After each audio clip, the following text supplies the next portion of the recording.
Welcome to Constable Confidential. It's still December, and 15 years ago this month, I was learning the art of presenting radio shows under the tutelage of the legendary John Batchelor. From him, I received the best training any rookie radio host could get.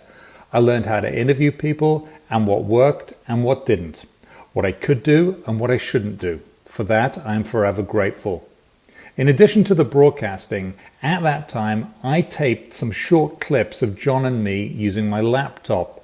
They never hit the terrestrial airwaves. Some were great, but undoubtedly our Scrooge and Marley episode was the best. So I'm posting it now for you to enjoy. Here we go. I'm John Batchelor, but tonight I am Jacob Marley, and I'm dead. I'm a dead accountant, and this is my partner, Ebenezer Scrooge. Good evening, Ebenezer. Good evening, otherwise known as Simon Constable. Yes, Simon Constable, who is Ebenezer Scrooge. Now, as Batchelor and Constable, we are reporters about Bernie Madoff. However, as Marley and Scrooge, we have opinions of Bernie Madoff. Oh, yes, we do. All right. My opinion at this point is that Bernie Madoff is a liar.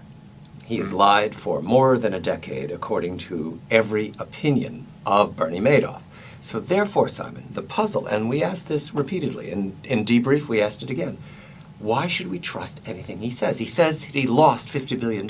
That's an awful lot of money. Let's get that. I mean, Yes. that's a really huge amount of money. So as accountants, Marley and Scrooge, we doubt everyone who tells us how much they've got, how much they've owed. We're penny pinchers. We want to see it.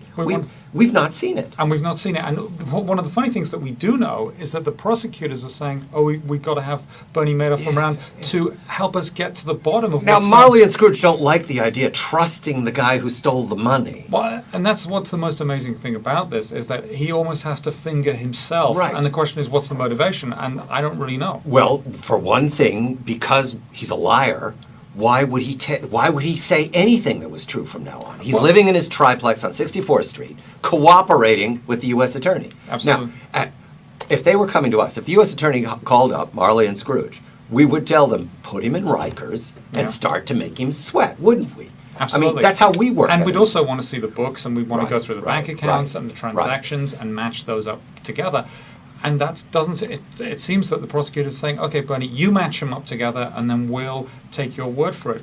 What is really amazing here is maybe he's just saying it's $50 billion because he wants to be the biggest scammer of all time. The original Ponzi was an Italian immigrant, and the scheme was that he spent about $6 million and he had about 61 cents left. It was something small compared to $50 billion, but there's arrogance and there's vanity in Bernie. Absolutely. He lied for a long time. People trusted him, and if he had hired Marley and Scrooge, we would have made him tell us where the money was. Now, he says that the whole accounting for everything was done by 3 guys in a firm upstate.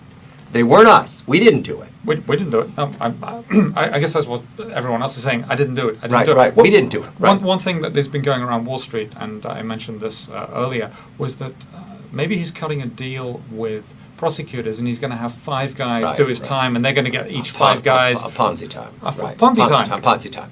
Now, what I don't like about the story now, as Marley and as Batchelor, is that we don't have anything to rely upon. We can't rely on the $50 billion. We can't rely on his books.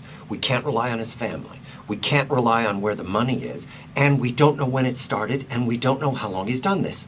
We don't know anything. We don't know anything, and I think we're just going to have to wait. We'll wait, but since we're dead, we'll wait a long time. But at Christmas time, Marley and Scrooge want to say that you reporters out there, you're not giving us anything to count on. We think the scam continues. I'm John Batchelor with Simon Constable. This is Debrief. Good night. That was Debrief. This is Constable Confidential. I'm Simon Constable, and that's it.